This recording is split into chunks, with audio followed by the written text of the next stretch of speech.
है तो बेटा भी शकी स्वभाव का होगा। उसे भी शक है कि ये कैसे भगवान है, बताओ पत्नी के पीछे कितना श्रृंगार कर रहे हैं। आज जयंत इंद्र का बेटा कौए का रूप धारण करके आया और माता सीता बैठी हैं, राम जी पुष्पों को उनके बालों में गूंथ रहे हैं। तभी जयंत कौआ बनकर आया और जानते हो सुरपति सुत धरी बायस वेसा सठ, गोस्वामी जी से सठ शब्द से संबोधित कर रहे हैं। ये सठ है ना। सठ की परिभाषाओं में आप कह सकते हैं मूर्ख।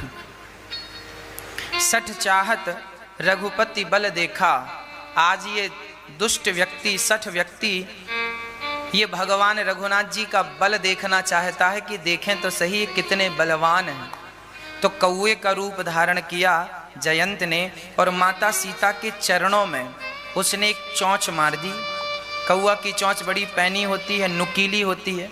माता सीता के चरणों में जब चोंच लगी तो माता सीता के चरणों से रक्त की धार गिरने लगी, खून गिरने लगा।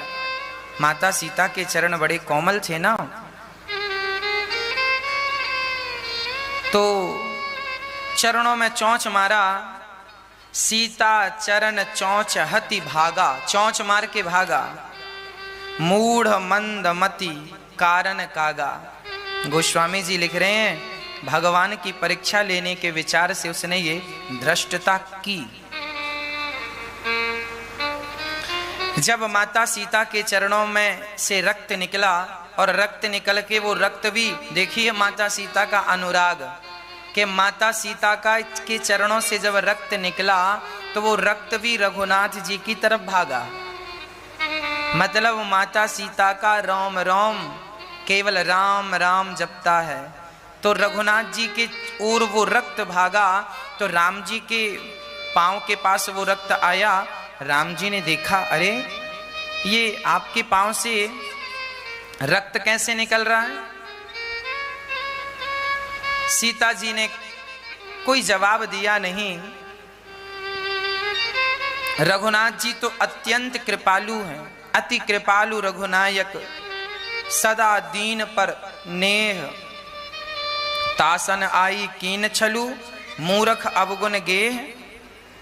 वैसे तो भगवान बड़े दयालु हैं, पर उसने माता सीता के चरणों में चोंच मारी है। अब तो वहां एक तिनका पड़ा था, तिनके का धनुष बनाया राम जी ने और तिनके का ही एक बाण बनाया इतना सा और जयंत के पीछे यूं छोड़ दिया। वह बाण ब्रह्मास्त्र बन गया और वो भागा जयंत को मारने के लिए। अब जयंत ने पलट कर देखा तो ब्रह्मास्त्र आ रहा था और ऐसा ब्रह्मास्त्र जिसे भगवान राम ने छोड़ा है। अब उससे रक्षा कौन करे। जयंत दौड़ा दौड़ा पिताजी के पास गया, इंद्र के पास। पिताजी बचाओ, क्या हुआ। बोले मैंने माता सीता के चरणों में चोंच मारी है और ये बाण लगता है रघुनाथ जी ने छोड़ा है। इंद्र बोले यहां से तुरंत निकल जा, रघुनाथ जी से पंगा लिया है, मैं रक्षा नहीं कर सकता, नहीं मेरी सिंहासन भी नष्ट हो जाएगी, तू चला जा यहाँ से। बेटा तो दूसरा हो जाएगा, सिंहासन दूसरी बार थोड़ी मिलेगी, चल भाग यहाँ से।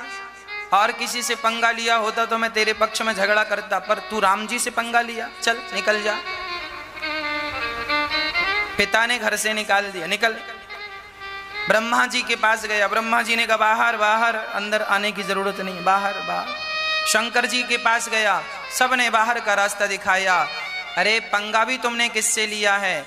यदि भगवान का अपराध किया होता ना तो भगवान तुम्हें क्षमा कर देते, पर भगवान का अपराध नहीं किया। भगवान के सीता माँ कौन है, भक्त हैं, भक्ति स्वरूपा हैं।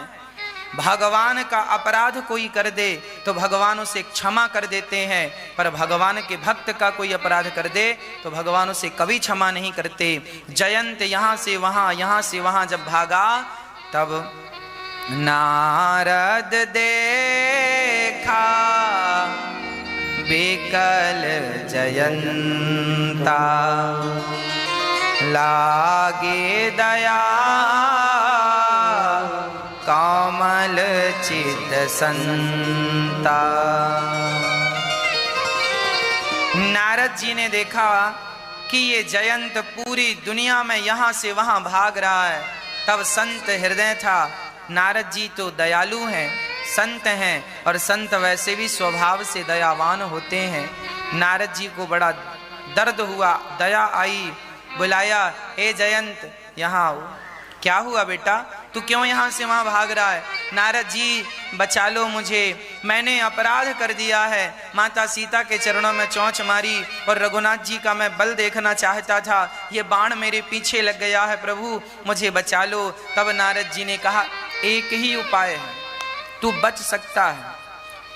तो बोले कहाँ जाऊं? पिताजी के पास गया तो उन्होंने बाहर कर दिया, ब्रह्मा जी के पास गया उन्होंने बाहर कर दिया, शंकर जी अब कहाँ जाऊं? बोले तूने अपराध किससे किया है? बोले सीता जी का। तो एक काम कर, वो माँ है, और माँ ही एक ऐसी है इस दुनिया में, बेटे के लाख अपराध हो जाएं और यदि बेटा दौड़ कर माँ की शरण में आ जाए, माँ गलती हो गई मुझे माफ कर दो, दुनिया माफ भले ना करे पर माँ अपने बच्चों को माफ कर देती है। तो माँ के अपराध को तुमने किया है, जाओ जिस माँ का तुमने अपराध किया है वही माँ तुम्हें बचाएगी, वही माँ रक्षा करेगी। जयंत तुरंत जयंत सीता माँ के चरणों में आया, माँ मेरी रक्षा कीजिए, माँ रक्षा कीजिए। जयंत को देखकर माता सीता विकल हो गई, दुखी हो गई। बेटा क्या हुआ? माँ मैं आपकी शरण में हूँ, अपराध हो गया, मैंने आपके चरणों में चोंच मारी और राम जी ने बाण छोड़ दिया, ये बाण मुझे जला देगा, मैं मर जाऊंगा। तुरंत माँ भगवती ने, माँ सीता ने राम जी से प्रार्थना की, देखो जब तुम माँ की शरण में जाओगे ना तो माँ स्वयं राम जी से कहेंगी, राम जी हमारी सुने भले ना सुने, पर जब हम माँ की शरण में जाएंगे तो माँ तो राम को पत्नी पति को मना लेती है। पत्नी पति को मना लेती है, तो पत्नी अर्थात माता सीता ने पति अर्थात राम जी को मना लिया और कह दिया कि ये अपराधी है, माना कि पर ये शरण में आया है, और शरणागत कहूँ जे तजहि हित अनहित अनुमान, तेनर पावर पापमय तिनहि बिलोकत हान। ये आपने ही कहा है। शरण में आए हुए को कभी मारना नहीं चाहिए, कितना भी बड़ा अपराधी हो शरण में आ जाए उसे क्षमा जरूर कर देना चाहिए। कोई कितना भी बड़ा अपराधी हो, यदि तुम्हारे सामने आकर सॉरी कहता है, क्षमा मांगता है, तो जरूर आपका धर्म होता है कि आप उसके अपराध को भूल जाएं, माफ कर दें। गलतियां सबसे होती हैं, पर आप अपराध माफ कर देंगे। यदि आपने उसका अपराध माफ नहीं किया तो फिर आप भी अपराधी हो जाएंगे। इसीलिए कोई आपकी शरण में आ जाए और कहे कि मुझे क्षमा कर दो, मैंने अपराध किया है। हमारे भारत में यह व्यवस्था है, आतंकवादी भले उसने हजारों लोगों को मारा हो, पर वो आतंकवादी यदि दोनों हाथ उठा के अपने आप को सरेंडर कर दे और कहे कि मुझे क्षमा कर दो, मैं अपराधी हूँ, मैंने अपराध किया है, मैं अपने आप को समर्पित करता हूँ, तो हमारे देश का जवानों से गोली नहीं मारता, जेल में डालता है, दंड देता है, पर प्राण दंड नहीं देता। शरण में आए हुए को जीवन दान देना यही हमारा धर्म है, और यही माता सीता कह रही हैं। तब राम जी को भी दया आई माँ भगवती के कहने से, और उसे छोड़ दिया गया, छोड़ दिया राम जी ने, कोई बात नहीं, जा। इसीलिए कहा करता हूं कि कभी भगवान की परीक्षा लेने की कोशिश ना करना। भगवान की परीक्षा लेना चाहा जयंत ने, परिणाम त्रिलोक में कोई बचाने वाला नहीं मिला। जब भगवान से कोई पंगा लेता है ना, तो फिर उसकी रक्षा करने वाला इस सृष्टि में कोई नहीं है। बताओ भला भगवान से कौन तुम्हें बचाएगा और हमें बचाएगा। इसीलिए सदा भगवत शरण में हमें रहना चाहिए। अब वहां से अब राम जी का ना चित्रकूट में मन नहीं लग रहा है, चित्रकूट से आगे जाने का मन है राम जी का। आगे क्यों जाना चाहते हैं? इसलिए कि अब वो चित्रकूट में जहां जहां देखते हैं ना, उन्हें भरत ही भरत दिखाई पड़ते हैं। यहाँ भरत बैठा था, यहाँ गुरुजी बैठे थे, यहाँ माँ बैठी थी, अब तो भरत ही भरत दिखाई पड़ रहे हैं। अब राम जी चित्रकूट से आगे नासिक की ओर, पंचवटी की ओर चल रहे हैं। चित्रकूट आज कहाँ है पता है आपको? मध्य प्रदेश और उत्तर प्रदेश के सेंटर में चित्रकूट। रीवा, सतना, रीवा से पहले यूपी की तरफ, उत्तर प्रदेश की तरफ कामतानाथ जी की परिक्रमा दोनों प्रदेशों से होकर गुजरती है, मध्य प्रदेश और उत्तर प्रदेश। हाँ, उत्तर प्रदेश और मध्य प्रदेश से होकर के गुजरती है कामतानाथ जी की परिक्रमा। ये चित्रकूट धाम वही पावन धाम है जहां राम जी विराजे थे। अब राम जी यहां से होते हुए मध्य प्रदेश के रीवा के पास से होते हुए अब राम जी जा रहे हैं नासिक, पंचवटी। रास्ते में कहां कहां से गुजर रहे हैं राम जी? छत्तीसगढ़ होते हुए राम जी आगे चल रहे हैं।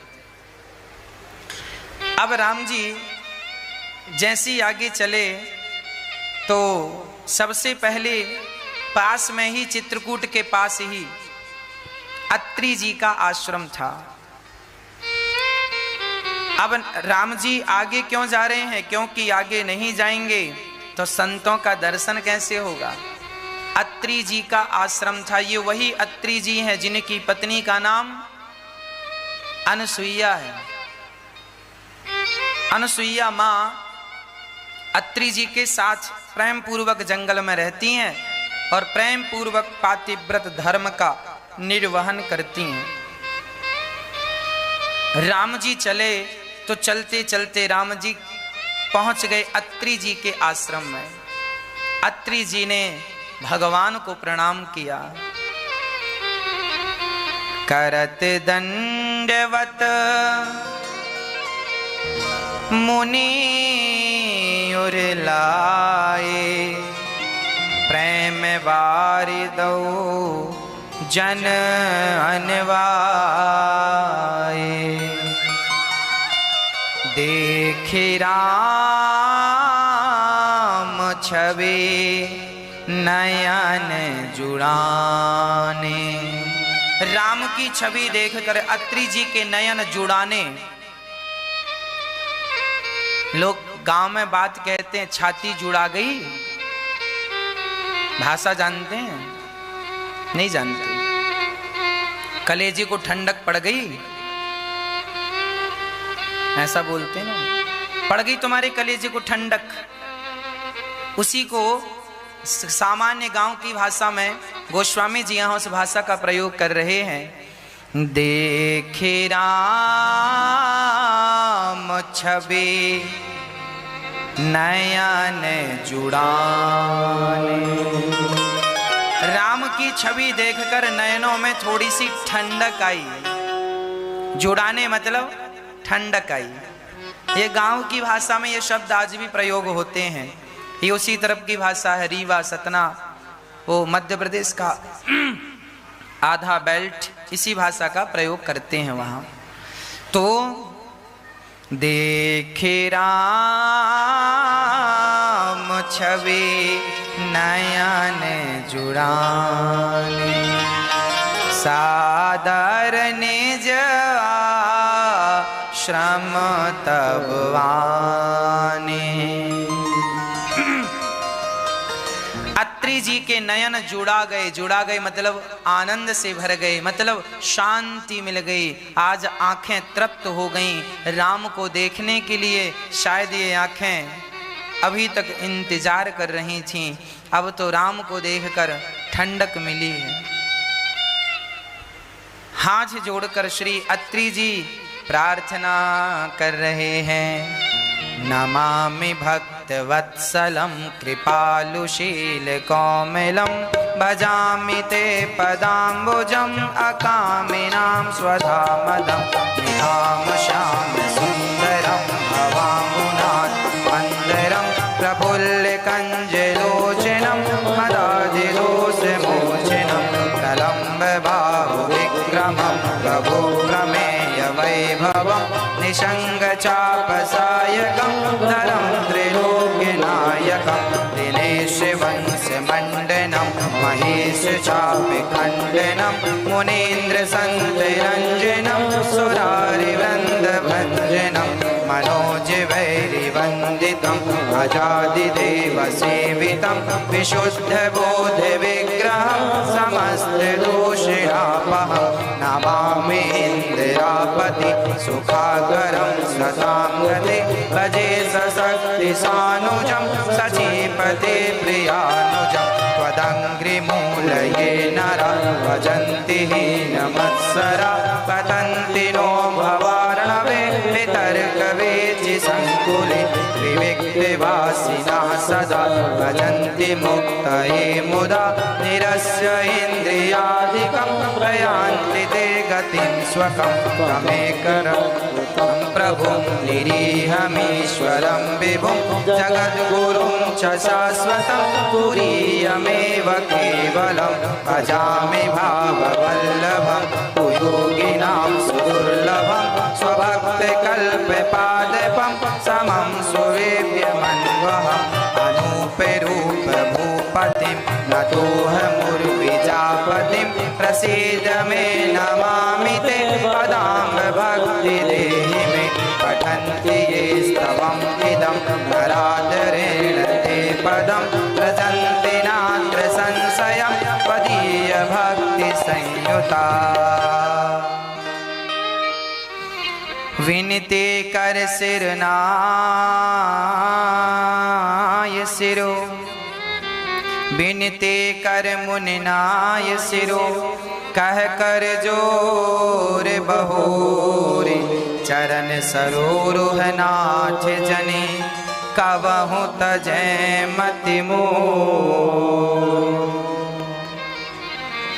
हाथ जोड़कर स्तुति की श्री अत्रि जी ने और कहा कि मैं सदा आपका चिंतन करता रहूं, हे नाथ मैं आपको कभी भूलूं नहीं, यही इसका अर्थ है। हे नाथ मैं आपको कभी भूलूं नहीं, सदा मेरी बुद्धि आपका स्मरण करती रहे। यहाँ अत्रि जी के संग बैठ गए राम जी, पुरुषों के संग पुरुष, और सीता माता चली गई अनसुईया जी के पास। अच्छा, अनसुईया कौन है? इस सृष्टि की सबसे बड़ी पतिव्रता नारियों में यदि किसी का नाम है सुनहरे अक्षरों में तो वो माता अनसुईया है। अनसुईया के पद गहि सीता मिली बहुर सुशील बिनीता। श्री सीता माँ अनसुईया जी के चरणों में जाकर प्रणाम करती हैं और हाथ जोड़कर कहती हैं, माँ मेरा मार्गदर्शन करें। माता अनसुईया को सीता माता को अनसुईया जी ने सुंदर से वस्त्र आभूषण पहनाए, ऐसी साड़ी दी अनसुईया माँ ने। आपको पता है लंका में लगभग माता सीता 11.5 महीने रहीं, पर 11.5 महीने में माता सीता की जो साड़ी थी वह एक ही साड़ी थी। एक साड़ी में 11.5 महीने निकाल दिया माता सीता ने। वो साड़ी कोई सामान्य साड़ी नहीं थी। जो साड़ी माता सीता पहनी थी उस समय वो अनसुईया माँ की दी हुई साड़ी थी, और वो ऐसी साड़ी थी कि कभी पुरानी नहीं होती थी, कभी फटती नहीं थी, और वह साड़ी कभी अशुद्ध नहीं होती थी। ऐसा गुण था। देखिए तपस्वियों के सामान अद्भुत होते हैं, है ना। तो ये माँ अनसुईया के दिए हुए वस्त्र आभूषण सुंदर श्रृंगार कर दिया अनसुईया जी ने, और सामने बिठाकर माता अनसुईया को सबसे बड़ा श्रृंगार दिया। स्त्री का सबसे बड़ा श्रृंगार कौन सा है बताओ मैया? ओ मेरी माँ, मैया बताओ स्त्री का सबसे बड़ा श्रृंगार कौन सा है? मैया जी कौन सा है बताओ, कौन सा श्रृंगार सबसे बढ़िया है?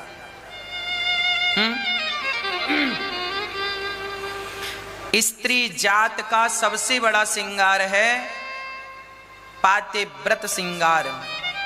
यदि स्त्री पतिव्रता है तो उसके सारे श्रृंगार सफल हैं, और यदि आप पतिव्रता नहीं हैं तो आपके सारे श्रृंगार व्यर्थ हैं। आज माता अनसुईया ने सती अर्थात सीता माँ को क्या दिया? उपदेश दिया। आप लोग अपनी बेटियों को उपदेश करते हो कि नहीं? आप लोग भी जरा अपनी बेटियों को बिठाला करो। शादी के पहले जब उसका विवाह इत्यादि फिक्स हो जाए, शादी की तारीख निकल जाए, तो माँ को चाहिए कि वो अपनी बेटी को बिठाए और उपदेश दे। क्या उपदेश दे? यही उपदेश दे, धीरज धर्म मित्र अरु नारी, आपत्काल परखिए चारी। माता अनुसुईया ने कहा कि स्त्री को धीरज, धर्म, मित्र और नारी, इन चारों को विपत्ति के समय में परखा जाता है। हम कितने धैर्यवान हैं ये कब पता चलेगा? जब हम पर विपत्ति आएगी। विपत्ति ही इंसान की सबसे बड़ी पहचान होती है कि व्यक्ति कैसा, अच्छा या बुरा। ये पहचान विपत्ति के समय में ही तो होती है। आप मेरे साथ हैं, आपका दोस्त आपके साथ है, जब तक आपके पैसे हैं तब तक तो जमाना आपके साथ है, पर जब आप पर विपत्ति आती है तभी तो पता चलता है कि कौन आपका संगी साथी है और कौन आपका साथी नहीं है। विपत्ति ना आए तो अपनों की परख कैसे हो कि कौन मेरा अपना है? तो धीरज, मैं कितना धैर्यवान हूं, ये तब पता चलता है जब जीवन में विपत्ति आती है। हम कितने बड़े धर्मात्मा हैं, यह ज्ञान भी तब होता है जब विपत्ति आती है। बड़े बड़े धर्मात्माएं ये जब विपत्ति आती है ना, डगमगा जाते हैं। 4 दिन से आपके भूख हो, 4 दिन की भूख आपके पास हो, आप भूख से तड़प रहे हो और तभी आपके सामने भोजन आ जाए और उसी समय कोई भूखा आकर कहे भैया हमें बड़ी भूख लगी है, तो क्या आप अपनी थाली उसे देंगे? नहीं देंगे। पर राजा रंतिदेव ने लगभग 50-60 दिन की भूख को सह कर भी चांडाल को भोजन कराया था। मतलब धर्म की परीक्षा भी विपत्ति के समय में होती है और मित्र की परीक्षा भी विपत्ति के समय में होती है और पत्नी स्त्री की परीक्षा भी विपत्ति के समय में होती है। बहुत सारी स्त्रियां ऐसी होती हैं कि पति पर संकट आता है तो छोड़कर चली जाती हैं और बहुत सारी स्त्रियां ऐसी होती हैं कि पति के संकट आने पर अपने आप को पति के हवाले कर देती हैं। अर्थात मैं आपके साथ बिल्कुल खड़ी हूं, कंधे से कंधा मिलाकर आप और हम दोनों आगे चलें। अपने पति के दुख में अपने आप को मिला देना, अपने आप को जोड़ देना, यही पत्नी का धर्म है।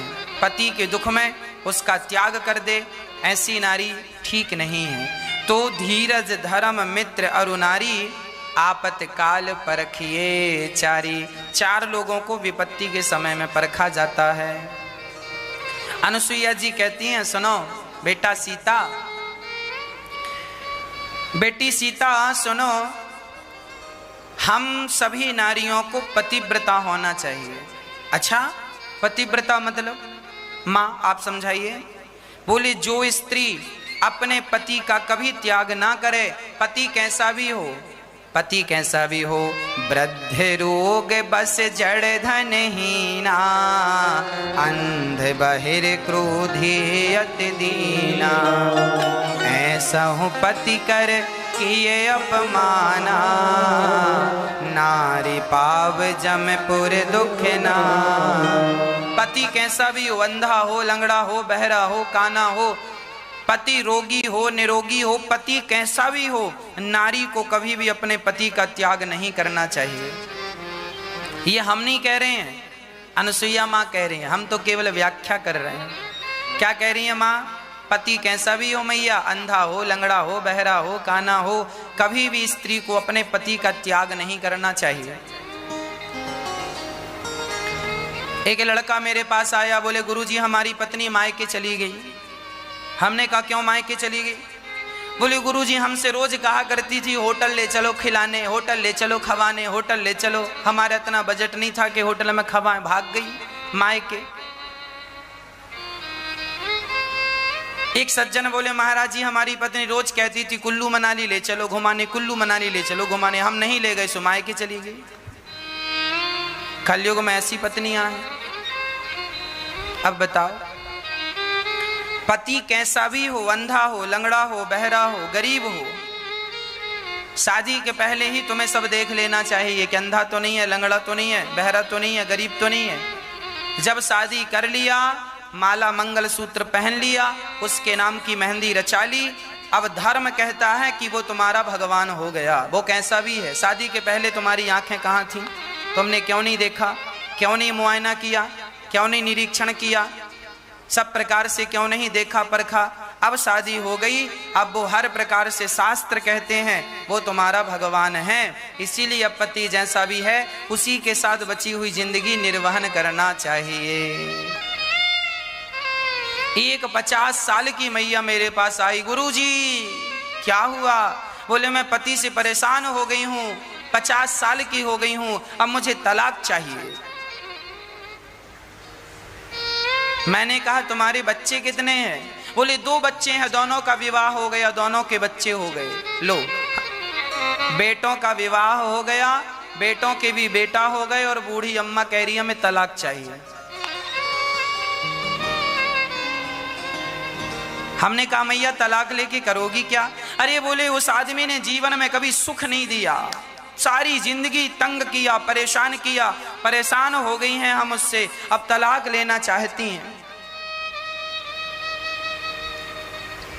हमने कहा मैया गई बहुत थोड़ी रही, बहुत सारी तो गुजर गई तुम्हारी जिंदगी, अब थोड़ी सी बची है, हाथी निकल गया है, पूंछ पूंछ बची है, ये पूंछ भी निकाल लो। भागने से क्या होगा, पहले ही निर्णय ले लेते कुछ। शास्त्र कहते हैं पति कैसा भी हो, तुम्हारा पति बुरा है तो कोई बात नहीं, शास्त्र यह कहते हैं कि आपने हमने ही जीवन में इस जन्म में ना सही पिछले जन्म में हमसे कोई पाप हुए होंगे, उसी पापों का दंड ये मिला कि पति ऐसा मिला। ये जो बुरे पति होते हैं ना, बुरी पत्नी है, बुरा पति है, ये बुरे पति और पत्नी नहीं होते, तुम्हारे कर्म बुरे होते हैं, वही बुरे कर्म तुम्हारा पति बन करके खड़ा हो जाता है, वही तुम्हारे बुरे कर्म तुम्हारी पत्नी बनकर खड़े हो जाते हैं, और उसी का दंड तुम्हें मिलता है। तुम्हें लग रहा है पति दुख दे रहा, पति नहीं, किसी जन्म के तुम्हारे बुरे कर्म पति बनकर प्रकट हो गए। जो पति है वो पति नहीं है, तुम्हारा कर्म ही तुम्हारा पति है।